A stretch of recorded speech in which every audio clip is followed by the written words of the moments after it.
Good afternoon to all. Good afternoon.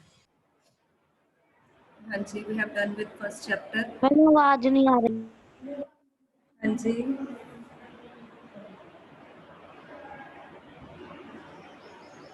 yes. Can you hear me? Yes, बच्चे. Can you hear me?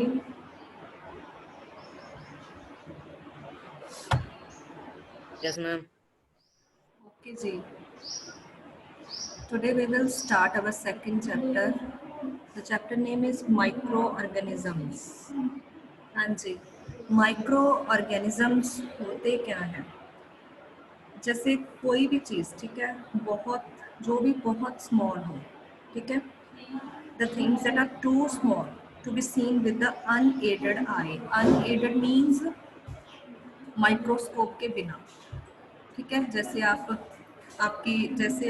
देख रहे हो, ठीक है, बड़ी चीज़ें आपको दिखती हैं, ठीक है, लेकिन जो छोटी चीज़ें जिसको आप सिर्फ माइक्रोस्कोप के अंदर ही देख सकते हो, ठीक है, वो चीज़ें क्या होती हैं, वो हम अनएडेड आई के साथ नहीं देख सकते, ठीक है, तो वो होते हैं माइक्रो ऑर्गेनिजम्स जो सिर्फ हम माइक्रोस्कोप के अंदर ही देख सकते हैं, ठीक है, जैसे बैक्टीरिया वगैरह हो गए, वायरस हो गए, ठीक है। माइक्रोस्कोप क्या होता है बच्चे? माइक्रोस्कोप एक इंस्ट्रूमेंट होता है जो हमें बहुत स्मॉल थिंग्स को बड़ा दिखा के हमें दिखाता है, ठीक है, मैग्नीफाई करता है चीज़ों को, ठीक है, जैसे बैक्टीरिया वगैरह है। आप डेली लाइफ में आप जिस जिस जगह पे बैठे हो वहाँ पे भी बैक्टीरिया होंगे, ठीक है, वो आपको दिखाई नहीं देते, वो सिर्फ आप माइक्रोस्कोप के अंदर ही एक्सक्यूज मी मैम। हाँ जी, यस मैम आपकी आवाज क्लियर नहीं आ रही। बच्चे, बाकी को आ रही है? Yes ma'am. हाँ जी बच्चे, आप थोड़ा सा नेटवर्क में हो जाओ। Okay ma'am. हाँ जी, हाँ जी, जैसे जो चीज़ें सिर्फ आप माइक्रोस्कोप के अंदर ही देख सकते हो, ठीक है, वो होते हैं micro organisms. Micro means small. Micro का जो माइक्रो ऑर्गेनिज्म में माइक्रो वर्ड है उसका मतलब होता है स्मॉल, ठीक है, हाँ जी। और माइक्रो ऑर्गेनिज्म को आप एक और नाम से बोलते हो माइक्रोब्स, माइक्रोब्स कहते हो, ठीक है। जब माइक्रोस्कोप डिस्कवर नहीं हुआ था, जब इसकी इन्वेंशन नहीं हुई थी माइक्रोस्कोप की, तो हम माइक्रो ऑर्गेनिज्म को देख नहीं सकते थे, ठीक है। तो साइंटिस्ट ने क्या किया, माइक्रोस्कोप को डिस्कवर किया, इसकी इन्वेंशन की, जिससे हम अब माइक्रो ऑर्गेनिज्म को भी देख सकते हैं। ये दूसरा नाम है माइक्रोब्स। माइक्रो ऑर्गेनिज्म का दूसरा नेम है माइक्रोब्स। क्लियर है बच्चे? हाँ जी, नेक्स्ट है major groups of micro organisms. अब जो माइक्रो ऑर्गेनिज्म है वो कितने टाइप्स के होते हैं? फर्स्ट टाइप होती है बच्चे बैक्टीरिया। फर्स्ट टाइप है बैक्टीरिया। हाँ जी, माइक्रो ऑर्गेनिज्म की जो फर्स्ट टाइप है वो है बैक्टीरिया। सेकंड टाइप होती है फंगी। थर्ड टाइप है एल्गी, ठीक है। फोर्थ है प्रोटोजोआ। फिफ्थ है वायरसेस, जैसे अब कोरोना वायरस है ना, ये भी एक माइक्रो ऑर्गेनिज्म है, ठीक है। 5 टाइप्स होती हैं माइक्रो ऑर्गेनिजम्स ही। Micro organisms are grouped into 5 major groups. These are bacteria, fungi, algae, protozoa, viruses.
हाँ जी, 5 टाइप्स होती हैं माइक्रो ऑर्गेनिजम्स की, bacteria, fungi, algae, protozoa, viruses, ठीक है। तो जो कुछ वायरसेस ऐसे होते हैं, कुछ वायरसेस नहीं, कोई भी बैक्टीरिया हो सकता है, 5 तरह के हमारे पास माइक्रो ऑर्गेनिजम्स हमें पता चल गए हैं, ठीक है। इनमें से कुछ माइक्रो ऑर्गेनिजम्स ऐसे होते हैं जो हमारे लिए हार्मलेस होते हैं, ठीक है। कुछ ऐसे होते हैं जो हमारे लिए यूज़फुल होते हैं, हार्मलेस और यूज़फुल होते हैं। हार्मफुल वो होते हैं जो हमें नुकसान पहुंचाते हैं, जैसे अब कोरोना वायरस है, ठीक है।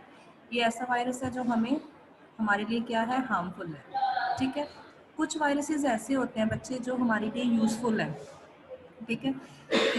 जो वायरसेस हमें डिसीज़ पैदा करें हमारे लिए, जो वायरसेस डिसीज़ करें, ठीक है, जो हमें बीमारी लगाते हैं, उन माइक्रो ऑर्गेनिजम्स को क्या बोलते हैं, जर्म। जैसे आपके हाथों में जर्म्स होते हैं, इसीलिए आपको बोलते हैं कि अपने खाना खाने से पहले, ठीक है, हमें हमें अपने हैंड्स हैं जो वॉश करने चाहिए, क्योंकि हमारे हाथों में क्या होते हैं, जर्म्स। ये माइक्रो ऑर्गेनिज्म क्या करते हैं, हमें डिसीज़ कॉज कर सकते हैं, ठीक है। कुछ माइक्रो ऑर्गेनिजम्स डिसीज़ कॉजिंग होते हैं, कुछ हमारे लिए यूज़फुल होते हैं, हमारे लिए फ़ायदेमंद होते हैं, ठीक है।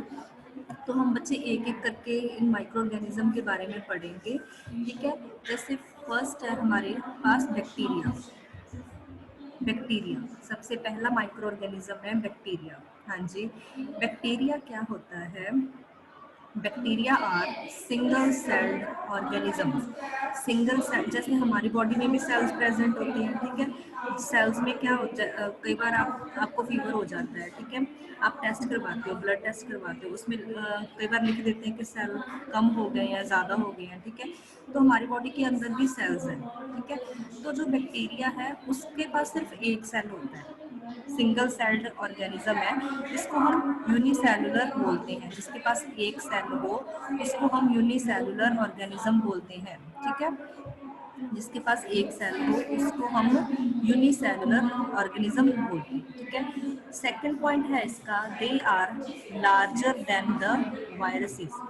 जो वायरस होते हैं उससे बड़े होते हैं, वायरस से बड़े होते हैं बैक्टीरिया, ठीक है। इसके 3 तरह के बैक्टीरिया होते हैं, शेप के अकॉर्डिंग 3 तरह के बैक्टीरिया होते हैं। एक होते हैं रॉड शेप्ड, ठीक है, या फिर स्फेरिकल शेप्ड, या फिर स्पाइरल शेप्ड। जैसे आगे अगले नेक्स्ट पेज पे बच्चे इसकी शेप्स बताई गई हैं आपको। हाँ जी, जैसे ये देखो फिगर 2.1 में, फिगर 2.1 में देखो, ये है स्फेरिकल शेप। ये बैक्टीरिया की फर्स्ट शेप है स्फेरिकल शेप, गोल कलर सर्कल की शेप में होते हैं, ठीक है। एक होते हैं रॉड शेप, ये आपको ऐसे नहीं दिखाई देते, ठीक है, ये आपको सिर्फ माइक्रोस्कोप के अंदर ही दिखाई देते हैं। जो ये शेप्स बनाई गई है ना, ये माइक्रोस्कोप के अंदर देख के फिर ड्रॉ की गई हैं, ठीक है। ये है रॉड शेप, ऐसे जो रॉड बनी होती है, ठीक है, वैसे इस शेप का भी बैक्टीरिया होता है। थर्ड शेप होती है स्पाइरल। स्पाइरल मीन जैसे स्नेक होता है ना, वैसी शेप, ठीक है। तो ये 3 शेप्स के बैक्टीरिया होते हैं, ठीक है। Different types of bacteria are of 3 types, spherical shape, rod shape and third is spiral shape, ठीक है। हाँ जी, नेक्स्ट टाइप बच्चे होती है माइक्रो ऑर्गेनिज्म की, फंगी। नेक्स्ट टाइप है जो, वो होती है फंगी, ठीक है। हाँ जी, फंगी। फंगी क्या होती है, ये भी यूनिसेलुलर ही होती है। यूनिसेलुलर मीन्स इसके पास में एक ही सेल होता है इसकी बॉडी के अंदर, ठीक है। और ये मल्टी सेलुलर भी हो सकते हैं। मल्टी सेलुलर मीन्स काफ़ी सारी जिसके अंदर सेल्स प्रेजेंट हो, वो भी हो सकते हैं फंगी। जैसे आपका जो ब्रेड है, ठीक है, वो खराब हो जाता है, कई दिनों बाद जब आप उसको देखते हो तो उस पर ग्रीन वाइट सा वो लग जाता है, ठीक है, वो होता है ब्रेड मोल्ड। मशरूम्स जो होते हैं, जो बच्चे जहाँ पे आपका एनिमल डंग वगैरह वेस्ट पड़ा होता है, ठीक है, उस पर मशरूम लग जाते हैं ना, मशरूम, ठीक है, वो भी क्या है, एक फंगी है, ठीक है। पेनिसिलियम, ये सारे बच्चे माइक्रो ऑर्गेनिज्म है, आपको ऐसे नहीं दिखाई देते, ठीक है, ये आपको माइक्रोस्कोप के अंदर ही दिखाई देते हैं, ये सारे फंगी हैं, ठीक है। हाँ जी, जो जैसे देखो ये देखो बच्चे नीचे फंगी के, जैसे अगर एक सेल वाली फंगी है, ठीक है, तो वो होगी यीस्ट। फिगर 2.2 में देखो, एक सेल यूनिसेलुलर फंगस है जो, ठीक है, उसकी एग्जांपल है यीस्ट। ठीक है, जो मल्टी सेलुलर जिसमें बहुत सारी सेल्स प्रेजेंट होते हैं, उस फंगी की एग्जांपल्स हैं, एक तो ब्रेड मोल्ड है, मतलब ब्रेड पे जो ऐसे बन जाते हैं ना धागे से, वो वाइट कलर खराब हो जाता है ना जब ब्रेड आपका, ठीक है, उसमें वाइट वाइट से ऐसे धागे से बन जाते हैं, ठीक है, वो फंगी होती है। पेनिसिलियम होता है, एस्पैरजिलस होता है, ठीक है, ये ऐसे जैसे इसको ये धागे से बन जाते हैं ना, इसको हम बोलते हैं हाइफाई। हाइफी, ये देखो बच्चे वर्ड है हाइफी, ये वर्ड है हाइफी। ठीक है, multicellular fungi are made of microscopic threads called hyphae. Hyphae मतलब धागे से बन जाते हैं, ठीक है, जिसके जो ज़्यादा सेल वाली फंगी होती है ना आपकी, ठीक है, वो हाइफी बन जाते हैं वहाँ पे। They feed on decaying organic matter saprophytes और in the body of living. हाँ जी, जो ये फंगी है कहाँ पे लगती है, जैसे ब्रेड हो गया, ठीक है, कई बार आपके जो शूज़ वगैरह हैं, ठीक है, वो ख़राब हो जाते हैं। सर बरसात के मौसम में मानसून जो आपकी चलती है, आप उसको अंदर रख देते हो शूज़ वगैरह को, ठीक है, जब आप बाहर निकालते हो उसको धूप नहीं लगाते तो वो ख़राब हो जाते हैं, आपकी लेदर है जो शूज़ की वो ख़राब होने लगती है, उसको वाइट वाइट सा लग जाता है, ठीक है, वो फंगी होती है। ठीक है, हाँ जी बच्चे, थर्ड टाइप होती है, हाँ जी, जो थर्ड टाइप होती है वो होती है एल्गी। थर्ड टाइप जो माइक्रो ऑर्गेनिज्म की है वो है एल्गी। ठीक है, हाँ जी, एल्गी क्या होता है, एल्गी यूनिसेलुलर होता है, इसके पास भी एक ही सेल होता है। ठीक है, हाँ जी, जैसे ये नेम है बच्चे एल्गी के, कुछ जैसे क्लाइमाडोमोनास, ठीक है, और ये तो यूनिसेलुलर है। मल्टी सेलुलर कौन से होते हैं, जैसे स्पाइरोगायरा, ठीक है, स्पाइरोगायरा, स्पाइरोगायरा भी जो आपकी जब ब्रेड खराब हो जाते हैं, ठीक है, जो उस पे वो थ्रेड लाइक स्ट्रक्चर्स बनती हैं वो होती हैं स्पाइरोगायरा। ठीक है, सेकंड है बच्चे, दे आर ग्रीन ऑर्गेनिजम्स, ये ग्रीन कलर के होते हैं बच्चे। एल्गी आपने देखी होगी, इसको आप पंजाबी में जिल्ब बोलते हो, जिल्ब, ठीक है, पानी में लगती है ना, वो एल्गी होती है। ठीक है, अगर आप उसको माइक्रोस्कोप के अंदर देखोगे तो आपको अच्छे से दिखाई देंगे उसमें जो एल्गी माइक्रो ऑर्गेनिज्म प्रेजेंट है, उसकी शेप वगैरह, ठीक है, तो वो होती है एल्गी जो ग्रीन कलर की होती है। ठीक है, ये वाटर में रहते हैं, ये माइक्रो ऑर्गेनिज्म जो एल्गी के होते हैं माइक्रो ऑर्गेनिज्म, वो वाटर में ही होते हैं, ग्रीन कलर के। ठीक है, हाँ जी, नेक्स्ट है प्रोटोजोआ। नेक्स्ट जो टाइप है वो होती है प्रोटोजोआ।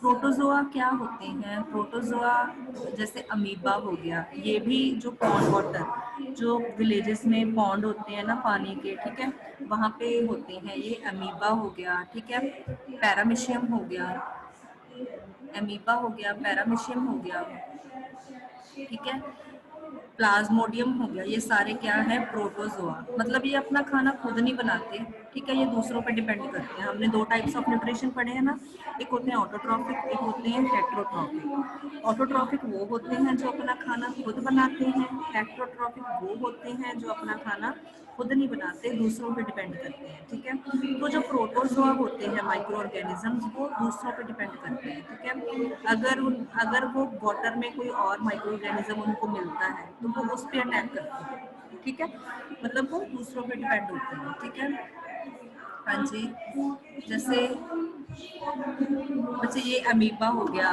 पैरामीशियम हो गया, ठीक है, ये सारे क्या हैं, प्रोटोजोआ। ठीक है जी, ये सारे क्या हैं, प्रोटोजोआ, ये वाले। ठीक है, हाँ जी, नेक्स्ट है बच्चे, लास्ट जो टाइप है माइक्रो ऑर्गेनिज्म की वो है वायरसेस। वायरसेस जैसे हमारे वर्ल्ड में चल रहा है वायरस, कोरोना वायरस, ठीक है, ये भी एक माइक्रो ऑर्गेनिज्म है। किसी ने वैसे इसकी शेप तो नहीं देखी ना कैसा है ये वायरस, ये सिर्फ आप माइक्रोस्कोप के अंदर ही देख सकते हो। ठीक है, हाँ जी, जो वायरस है वो सबसे स्मॉल होता है पूरे जितने भी हमने टाइप्स पढ़े हैं, ऊपर चार टाइप्स हैं, वो सारे माइक्रो ऑर्गेनिज्म में से सबसे स्मॉलेस्ट साइज वायरस का ही होता है। बैक्टीरिया से भी स्मॉल होता है, ठीक है। हाँ जी, क्योंकि बैक्टीरिया है जो वायरस से बड़े होते हैं ना, हमने पढ़ा है, ठीक है। वायरस सबसे छोटे होते हैं, दे आर नॉट सेल्स, ये सेल नहीं होते। जैसे हमने बाकी पढ़े हैं ना, यूनिसेलुलर, मल्टी सेलुलर, जिनके पास एक सेल हो, ज्यादा सेल्स हो। वायरस के पास कोई सेल्स नहीं होते, ठीक है। ये किसके बने होते हैं, ये ना जो बाकी माइक्रो ऑर्गेनिज्म है वो कैसे होते हैं, दूसरे के साथ मिलके बड़े हो जाते हैं। जो वायरस है वो ऐसा नहीं होता, ठीक है। वो उसको मतलब जब तक वो किसी बॉडी के अंदर नहीं जाता वायरस, वो डेड होता है, ठीक है। जब तक वो किसी बॉडी के अंदर नहीं जाता वो इंक्रीज नहीं होता, ठीक है। जब वो किसी बॉडी के अंदर चला जाता है तो वहां से वो क्या होने लगता है, बढ़ने लगता है। उसके साथ और जो वायरसेस हैं वो बनने लगते हैं, मल्टीप्लाई हो जाते हैं। अगर पहले एक था, अगर वो किसी की बॉडी में चला गया, वहां पे वो 2 हो गए, फिर 4 हो गए, फिर 8 हो गए, ठीक है, फिर 16 हो गए, फिर 32, मतलब ऐसे इंक्रीज होते रहते हैं। लेकिन जब तक ये किसी बॉडी के अंदर नहीं जाते, किसी लिविंग बॉडी के अंदर, ठीक है, तब तक ये डेड होती हैं बिल्कुल। तब तक ये कुछ भी नहीं कर सकते, ठीक है। तभी तो कहते हैं, तो जो कोरोना वायरस है, ठीक है, जब तक आप अपने आप को केयर करके रखोगे, ठीक है, तब तक ये आपको कुछ नहीं करेगा। लेकिन जब एक बार ये आपकी बॉडी में चला गया तो ये इंक्रीज होने लगता है, ठीक है। तो मतलब इसको अंदर से एनर्जी मिल जाती है, ठीक है। हाँ जी, नेक्स्ट है बच्चे।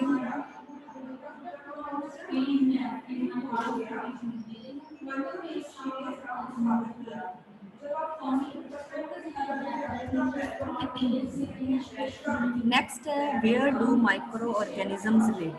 अब जो माइक्रो ऑर्गेनिजम्स हैं वो रहते कहाँ पे हैं, where do microorganisms live, microorganisms रहते कहाँ पे हैं। हाँ जी, जैसे देखो, जो माइक्रो ऑर्गेनिजम्स हैं वो आपको हर जगह मिलेंगे, ठीक है, नेचर में। जैसे आपकी एयर हो गई, वाटर हो गया, सॉइल हो गया, ठीक है। कहीं भी जिस जगह पे आप बैठे हो, ठीक है, उसके ऊपर भी वायरस माइक्रो ऑर्गेनिजम्स हो सकती हैं, ठीक है। इस हमारे अंदर भी माइक्रो ऑर्गेनिजम्स हो सकते हैं, ठीक है। कोई चीज़ गल सड़ जाए, प्लांट्स जब खराब हो जाते हैं, कोई खाने की चीज़ खराब हो जाती है, ठीक है, वहाँ पे भी क्या होते हैं, माइक्रो ऑर्गेनिजम्स प्रेजेंट होते हैं। मतलब इनको, माइक्रो ऑर्गेनिजम्स को रहने के लिए गर्मी सर्दी की ज़रूरत नहीं होती, ये कहीं पे भी रह सकते हैं, ठीक है। जहाँ पे गर्मी है वहाँ पे भी होते हैं, सर्दी है वहाँ पे भी होते हैं, ठीक है। डेजर्ट्स होते हैं वहाँ पे भी होते हैं, ठीक है। मतलब इनको कहीं भी ये प्रेजेंट हो सकते हैं आपके सराउंडिंग, ठीक है जी। हाँ जी, अब देखो, अगर आपने चेक करना है कि माइक्रो ऑर्गेनिज्म एयर में प्रेजेंट है, ठीक है, अगर आपने देखना है कि एयर में माइक्रो ऑर्गेनिज्म प्रेजेंट है, तो आप एक्टिविटी नंबर 2.1 देख कर सकते हो। एक्टिविटी 2.1 में बच्चे क्या है, एक आपने ब्रेड लेना है, ठीक है। पहले उसको क्या करना है, वाटर में गीला कर लो ब्रेड को, ठीक है, पानी में डाल के उसको गीला कर लो। उसके बाद उसको ब्रेड को पानी में से निकाल के 1-2 दिन के लिए ऐसे खुली हवा में रख दो, ठीक है। हाँ जी, उसके बाद आपने क्या करना है, पानी में ब्रेड रखा था उसको 1-2 दिन के लिए आपने हवा में रख दिया, ठीक है। उसके बाद आपने क्या करना है, 2 दिनों के बाद आपने ब्रेड को किसी गर्म जगह पे रख देना है, ठीक है। उस जिस डिश में आपने, जिस प्लेट में आपने ब्रेड रखा है, उसको आप कहाँ पे रख दो, किसी वार्म प्लेस पे रख दो, ठीक है, 3-4 दिनों के लिए। उसके बाद 3-4 दिनों के बाद क्या ऑब्जर्व करोगे, उस पे बच्चे ग्रे कलर के पैचेस, धब्बे पड़ जाएंगे। जैसे ये डायग्राम बनी हुई है, हाँ जी, जैसे ये ग्रे कलर के जो ब्रेड है खराब हो चुका है, ठीक है, ये वाला, ये पैचेस पड़ गए हैं इसमें, ठीक है। ये ग्रे कलर की, ये खराब हो गया है, ठीक है। इसको उसके बाद माइक्रोस्कोप के अंडर, वैसे आप घर पे तो देख नहीं सकते, ठीक है, लेकिन आप ऐसे देख सकते हो एक्टिविटी करके कि ऐसे जो पैचेस बन जाएंगे। अगर इसको माइक्रोस्कोप के अंडर देखेंगे, हम देख सकते हैं कि जो कैसे माइक्रो ऑर्गेनिज्म इस पे पड़े हैं, उसकी शेप क्या है, ठीक है, वो हम माइक्रोस्कोप के अंडर ही देख सकते हैं, ठीक है जी। उसके बाद जो एक्टिविटी 2.2 है, हाँ जी, जो एक्टिविटी 2.2 है उसमें माइक्रो ऑर्गेनिजम्स हमने देखने हैं वाटर में, पहले था एयर में।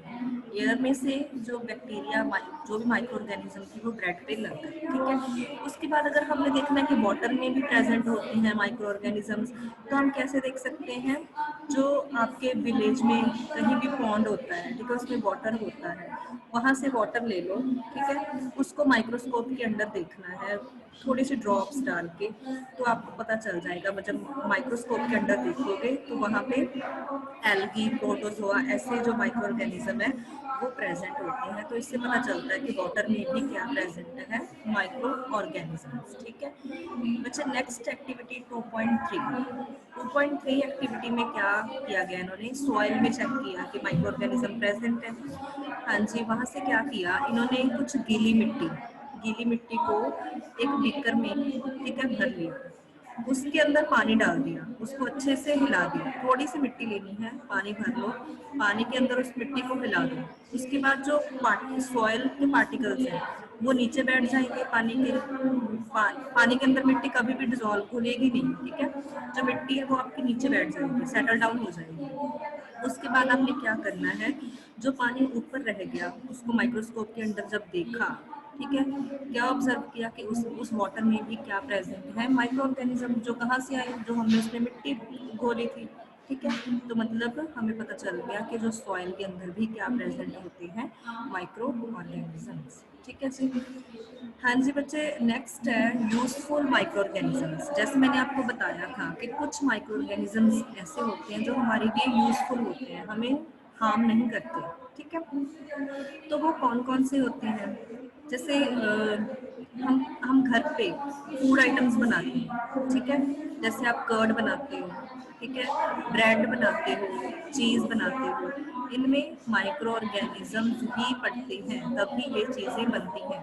कुछ ऐसे माइक्रो ऑर्गेनिजम्स जो हमारे खाने की चीज़ें बना रहे होते हैं वो हमारे लिए यूजफुल होते हैं, ठीक है। जैसे कर्ड बनाने के लिए, ब्रेड चीज़ बनाने के लिए, कुछ ऐसी इंडस्ट्रीज जहाँ पे अल्कोहल बन रही है, अल्कोहल मीन्स जो ड्रिंक करते हैं ना, ठीक है, वो वाइन वगैरह बनती है, ठीक है, उसमें भी क्या होता है, माइक्रो ऑर्गेनिजम्स ही क्या कर रहे होते हैं, बना रहे होते हैं अल्कोहल, वाइन, ठीक है। एग्रीकल्चर में भी बच्चे माइक्रो ऑर्गेनिजम्स काफ़ी हमारे लिए यूजफुल होते हैं, जैसे मिट्टी की, जैसे हमने फर्स्ट चैप्टर में पढ़ा था, ठीक है, मिट्टी में उसकी फर्टिलिटी को बढ़ाने के लिए, ठीक है, हम माइक्रो ऑर्गेनिजम्स यूज़ करते हैं, ठीक है। फोर्थ है बच्चे, मेडिसिन बनती हैं, जैसे कुछ ऐसी मेडिसिन जैसे एंटीबायोटिक्स हो गई, वैक्सीन हो गई, इनमें भी क्या यूज़ करते हैं हम, माइक्रो ऑर्गेनिजम्स, इनको बनाने के लिए, ठीक है।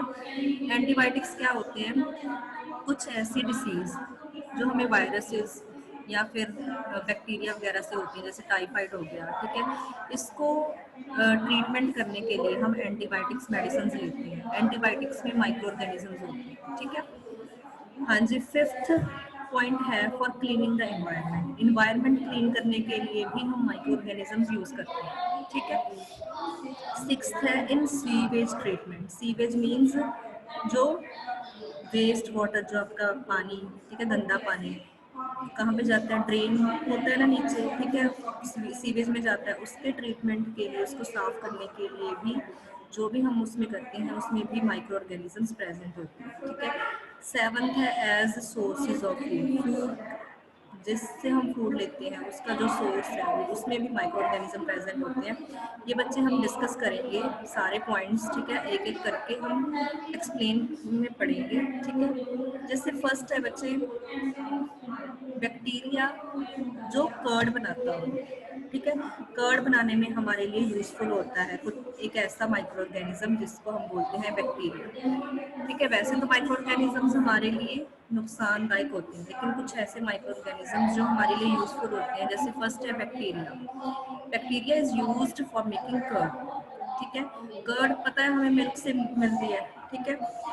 हम मदर क्या करते हैं, रात रात को सोने से पहले वो गर्म दूध में जो आपकी एक दिन पहले वाली कर्ड होती है उसको मिक्स कर देते हैं, ठीक है। तो पूरी रात उसको एक गर्म जगह पे रख देते हैं, नेक्स्ट मॉर्निंग क्या होता है, जो आपका मिल्क होता है वो टर्न हो जाता है कर्ड में, ठीक है। तो कर्ड कैसे बन रही है, हाँ जी, जो मिल्क आपने गर्म किया, जिसमें आपने कर्ड को मिक्स किया, जो नेक्स्ट डे कर्ड बन गई, ठीक है। मिल्क में क्या प्रेजेंट होता है बच्चे? शुगर। मिल्क में शुगर प्रेजेंट होता है, पहले ही शुगर प्रेजेंट, एक तो आप डालते हो शुगर, ठीक है, एक उसमें मिल्क में पहले ही शुगर प्रेजेंट होता है, उस शुगर को हम बोलते हैं लैक्टोस। जो मिल्क में पहले ही ऑलरेडी जो शुगर प्रेजेंट होती है, उस शुगर को हम बोलते हैं लैक्टोस, ठीक है। अब जो आप कर्ड डाल रहे हो उसमें, ठीक है, कर्ड में प्रेजेंट होता है बैक्टीरिया, उस बैक्टीरिया को हम बोलते हैं लैक्टोबैसिलस। जो बैक्टीरिया कर्ड में प्रेजेंट होता है वो कौन सा होता है? लैक्टोबैसिलस। याद रखना है, मिल्क में जो शुगर प्रेजेंट होती है वो लैक्टोस प्रेजेंट होती है, कर्ड में जो बैक्टीरिया प्रेजेंट होता है वो होता है लैक्टोबैसिलस, ठीक है। ये क्या करता है? यही जो लैक्टोबैसिलस है जो कर्ड में प्रेजेंट है, यही जो आपने दूध में डाली थी वही कर्ड बनाने में हेल्प करता है, ठीक है। मतलब जब आप दूध में कर्ड डाल रहे हो, दूध में लैक्टोस प्रेजेंट है, ठीक है, जो कर्ड डाल रहे हो उसमें कौन सा बैक्टीरिया प्रेजेंट है? लैक्टोबैसिलस। यही लैक्टोबैसिलस क्या करता है? जो मिल्क में लैक्टोस प्रेजेंट है उसको किस में कन्वर्ट कर देता है? Lactic acid. लैक्टिक एसिड में कन्वर्ट कर देता है, ठीक है। लैक्टोबैसिलस क्या करेगा? दूध में जो लैक्टोस प्रेजेंट है उसको लैक्टिक एसिड में कन्वर्ट कर देता है, ठीक है।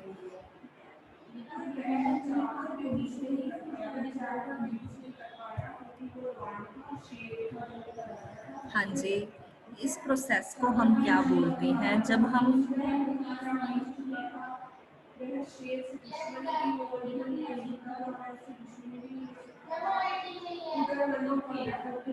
हाँ जी, the process of curd formation from milk is called curdling of milk, ठीक है। जो हम कर्ड बना रहे हैं मिल्क से, उस प्रोसेस को हम क्या बोलते हैं? कर्डलिंग ऑफ मिल्क, ठीक है। बैक्टीरिया यूज करके हम बना रहे हैं, तो बैक्टीरिया क्या है हमारे लिए? यूजफुल है, ठीक है। ये वाला लैक्टोबैसिलस जो बैक्टीरिया है यही यूजफुल है, हर एक बैक्टीरिया यूजफुल नहीं होगा, ठीक है। हाँ जी, उसके बाद है बच्चे बैक्टीरिया। कौन सा बैक्टीरिया? जो हमें चीज बनाने में हेल्प करता है, चीज, ठीक है। हाँ जी, जैसे जितने भी हमारे डेली प्रोडक्ट्स हैं, जैसे आप चीज़ बनाते हो या फिर पनीर बनाते हो, ठीक है, ये भी लैक्टोबैसिलस या फिर एक और होता है स्ट्रेप्टोकोकस। स्ट्रेप्टोकोकस, ठीक है, ये भी एक बैक्टीरिया है, इसको भी यूज़ करके हम क्या बनाते हैं? चीज़ एंड पनीर, ठीक है जी। हाँ जी बच्चे, एक और चीज़ यूज़ करते हैं हम इन बैक्टीरिया के साथ, सब्सटेंस एक और यूज होता है रेनेट। रेनेट बच्चे जैसे गाय का बच्चा होता है, ठीक है, उसका जो स्टमक होता है उसको निकाल के उसके अंदर एक सब्सटेंस प्रेजेंट होता है रेनेट, वो भी यूज करते हैं चीज एंड पनीर बनाने में। बैक्टीरिया तो हमने डाला है लैक्टोबैसिलस, उसके साथ रेनेट भी हम डाल सकते हैं, ठीक है। हाँ जी, नेक्स्ट है बच्चे यीस्ट। यीस्ट क्या होता है? जो हम ब्रेड वगैरह बनाते हैं घर पे, ठीक है, ब्रेड वगैरह बनाते हो ना आप, ठीक है, उसको बनाने में हम यीस्ट यूज करते हैं। यीस्ट क्या है? फंगी है एक, ठीक है, फंगी होती है, फंगी की एग्जाम्पल है यीस्ट, सिंगल सेल्ड होती है ये, ठीक है।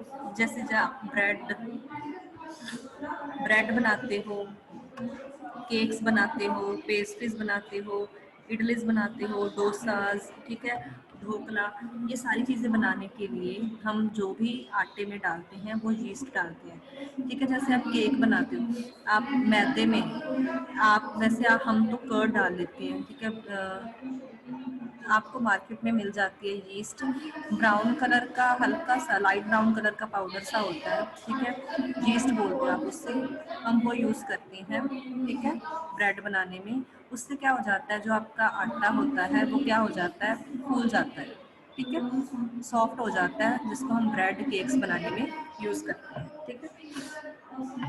हाँ जी, जैसे आगे ये बताया गया है बच्चे, इसमें होता क्या है?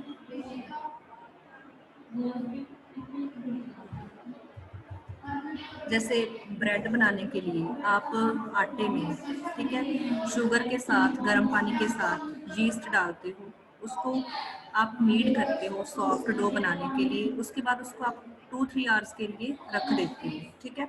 जब आप बाद में 2-3 घंटे के बाद देखते हो, जो आपका आटा है वो क्या हो जाता है, उसका साइज राइज हो जाता है, इंक्रीज हो जाता है, ठीक है। तो वो होता क्यों है, ऐसा क्यों होता है? हाँ जी, ऐसा क्यों होता है? जो यीस्ट है वो उसको, आटे को क्यों इतना इंक्रीज कर देती है? बच्चे, जो यीस्ट आपने डाली है, ठीक है, उसके जो यीस्ट के सेल्स हैं, वो कार्बन डाइऑक्साइड क्या कर रहे हैं, वो रेस्पिरेशन प्रोसेस कर रहे हैं ना। जैसे हम ह्यूमन बॉडी ऑक्सीजन अंदर लेके जाते हैं, कार्बन डाइऑक्साइड बाहर निकालते हैं, वैसे जो आपने यीस्ट डाली उसमें भी तो सेल्स प्रेजेंट हैं, ठीक है। तो सेल्स क्या करते हैं, वो भी रेस्पिरेशन प्रोसेस करते हैं, तो उनमें से कार्बन डाइऑक्साइड बाहर निकलती है, कार्बन डाइऑक्साइड गैस, ठीक है। जो कार्बन डाइऑक्साइड गैस जब यीस्ट सेल्स बाहर निकालते हैं, वो आटे को क्या कर देते हैं, उसमें से उस गैस भर जाती है, ठीक है। बस उसी के कारण जो आपका आटा है वो क्या हो जाता है, उसका साइज इंक्रीज हो जाता है, ठीक है। तो इसीलिए हम क्या डालते हैं उसमें, ब्रेड बनाने में, केक बनाने में हम क्या यूज़ करते हैं, यीस्ट डालते हैं आटे में बेक करने के लिए, ठीक है। वो स्पॉन्जी भी बन जाता है, सॉफ्ट बन जाता है, ठीक है। हाँ जी, उसके बाद है बच्चे, जैसे यीस्ट हम, और जैसे इडली हो गया, डोसा हो गया, ठीक है, ये सारे सॉफ्ट क्यों बनते हैं, क्योंकि जो यीस्ट आप डालते हो उसमें कार्बन डाइऑक्साइड गैस निकलती है, ठीक है। जब आप, उसके बाद वो कार्बन डाइऑक्साइड गैस क्या करती है, उस आटे को सॉफ्ट बना देती है, तभी आप जब बेक करते हो आपकी चीज़ क्या बन जाती है, सॉफ्ट, ठीक है।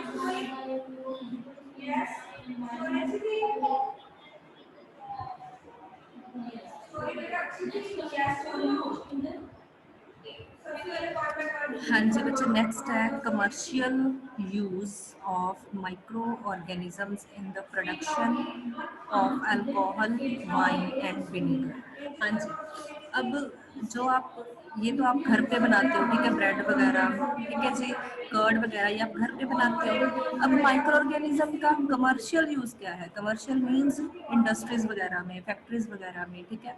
जैसे अल्कोहल बनती है जहाँ पे, ठीक है, वाइन वगैरह बनती है। विनेगर मीन्स जब सिरका यूज़ करते हो आप, मैंगो पिकल बनाते हो, ठीक है, कोई भी पिकल, अचार बनाते हो, उसमें आप सिरका डालते हो ना, तो उसके प्रोडक्शन के लिए हम माइक्रो ऑर्गेनिज्म यूज़ करते हैं इंडस्ट्रीज वगैरह में, ठीक है। हाँ जी,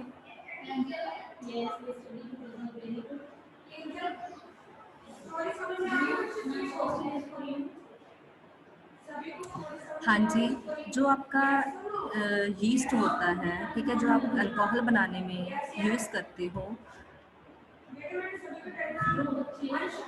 वो कहाँ पे प्रेजेंट होता है बच्चे? जैसे आप, जब इंडस्ट्रीज में ड्रिंक वगैरह, शराब वगैरह बनती है, ठीक है, तो उसमें फ्रूट्स वगैरह डाले जाते हैं, ठीक है, जैसे ग्रेप्स वगैरह से मिलके, ठीक है, अल्कोहल बनती है ना।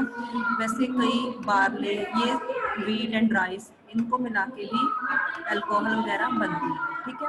तो इसमें क्या प्रेजेंट होता है, इनमें से जो जूस निकलता है, ठीक है, उनमें यीस्ट प्रेजेंट होती है, तभी हम ये डालते हैं अल्कोहल बनाने में, barley, wheat and rice, fruit juices, ठीक है, क्योंकि इनमें क्या प्रेजेंट होता है, यीस्ट, ठीक है। तो यीस्ट क्या होती है, यीस्ट सेल जब ग्रो करने लगते हैं, तो जो आपने ग्रेप्स वगैरह डाले हैं उनको क्या करते हैं, ये उनमें जो शुगर प्रेजेंट होता है उस शुगर को कन्वर्ट कर देता है अल्कोहल में, ठीक है।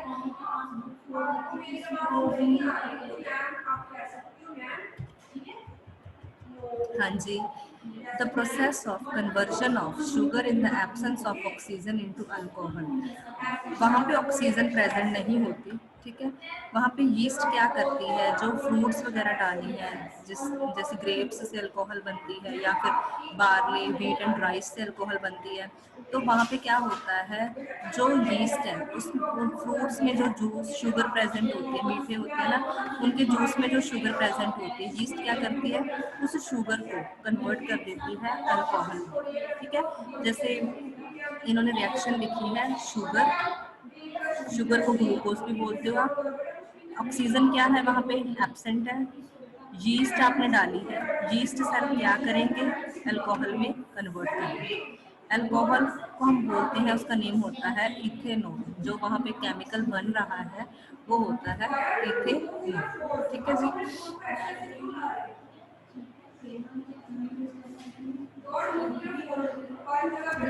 हाँ जी, कुछ और जैसे अस्पैरजल्स, ठीक है, ये भी हम यूज करते हैं अल्कोहल बनाने के लिए। ठीक है, हाँ जी, ये था बच्चे आपका अल्कोहल बनाने में जो बैक्टीरिया हम यूज करते हैं। नेक्स्ट होता है बच्चे इन एग्रीकल्चर। एग्रीकल्चर में आप कैसे यूज करते हो, सॉइल की फर्टिलिटी को इंक्रीज करने के लिए। ठीक है, मतलब जो हमारी मिट्टी में प्लांट्स लगे होते हैं, वहाँ पे जो मिट्टी है वहाँ पे प्लांट्स को ग्रो करने के लिए नाइट्रोजन की ज़रूरत होती है। ठीक है, तो नाइट्रोजन क्या होती है, जब आप प्लांट्स वहाँ पे ग्रो करते हो तो उसके साथ क्या हो जाता है, जब थोड़े टाइम के बाद नाइट्रोजन क्या होने लगती है, ख़त्म होने लगती है। ठीक है, तो उस नाइट्रोजन को बना के रखने के लिए हम माइक्रो ऑर्गेनिजम्स यूज़ करते हैं। वो माइक्रो ऑर्गेनिजम्स कहाँ से आते हैं, वो आते हैं लेगुमिनस प्लांट्स। लेगुमिनस प्लांट्स, वो लेगुमिनस प्लांट्स कौन से होते हैं, जैसे पी, बीन, ग्राम, ये प्लांट्स लगाते हो ना आप। जैसे मान लो अब आपने वीट हार्वेस्टिंग कर दी है, इसके बाद आप राइस लगाओगे। ठीक है, राइस लगाने से पहले अगर आप अपने वहाँ फील्ड में, वहाँ पे अपनी फील्ड्स में आप कुछ और लगा दो, जैसे दाल वगैरह लगा दो कोई। ठीक है, तो उससे क्या होगा, वो होते हैं लेगुमिनस प्लांट्स। लेगुमिनस प्लांट्स क्या होते हैं, उनकी जो रूट्स होती हैं उनमें एक बैक्टीरिया प्रेजेंट होता है, वो बैक्टीरिया का नाम है राइजोबियम। राइजोबियम बैक्टीरिया प्रेजेंट होता है। वो बैक्टीरिया क्या करता है, सॉइल में जो नाइट्रोजन है उसको बना के रखता है, इंक्रीज कर देता है, जिसकी वजह से क्या होता है, मिट्टी में अब फर्टिलिटी इंक्रीज हो गई। ठीक है, उसकी उपजाऊ शक्ति इंक्रीज हो जाती है। तो क्या होता है, जब आप नेक्स्ट टाइम राइस लगाओगे तो राइस को नाइट्रोजन चाहिए ग्रो करने के लिए सॉइल में से। तो अब लेगुमिनस प्लांट्स ने क्या किया था, नाइट्रोजन की क्वांटिटी को इंक्रीज कर दिया था, जिसकी वजह से अब आपकी जो राइस है उसकी ग्रोथ अच्छी होती है। ठीक है, मतलब हम अगर चाहते हैं कि हमारी सॉइल फर्टिलिटी इंक्रीज हो तो हम लेगुमिनस प्लांट्स लगा सकते हैं। ठीक है, कोई भी क्रॉप लगाने से पहले, जैसे मान लो वीट और राइस के बीच में जो टाइम होता है, ठीक है, उसमें हम लेगुमिनस प्लांट्स लगा के अपनी सॉइल फर्टिलिटी को इंक्रीज कर सकते हैं। ठीक है, तो इस प्रोसेस को हम क्या बोलते हैं, the process of fixation of atmospheric nitrogen into suitable forms is called nitrogen fixation. Nitrogen को फिक्स करके रखना। ठीक है, तो बच्चे ये होते हैं एग्रीकल्चर में हम कैसे यूज करते हैं। ओके बच्चे, आपने क्या करना है, शुरू से लेके यहाँ तक रीडिंग करनी है, डायरी यही है बच्चे। आपने in agriculture to increase soil fertility तक दोबारा से रीडिंग करनी है अपनी बुक्स से। क्लियर है बच्चे? ओके जी, बाय बच्चे। Yes ma'am.